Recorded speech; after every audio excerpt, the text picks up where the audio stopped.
తామర పూల చెట్టు ఒకప్పుడు ఎక్కడ పడితే అక్కడ నీటి కుంటల్లోనూ చెరువుల్లోనూ సరస్సుల్లోనూ కనిపించే ఈ తామర పూలు మొక్క ఇప్పుడు చాలా వరకు కనుమరుగైపోయాయి. చూడడానికి ఎంతో అందంగా కనిపించే ఈ తామర పూలు ఎంతో విశిష్టమైనవి.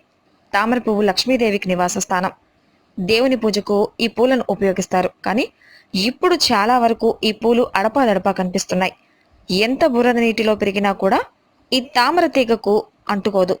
ఇదే దీని ప్రత్యేకత. నీటిని శుభ్రం చేయడంలో తామర చెట్టు అగ్రగణ్యమైనది.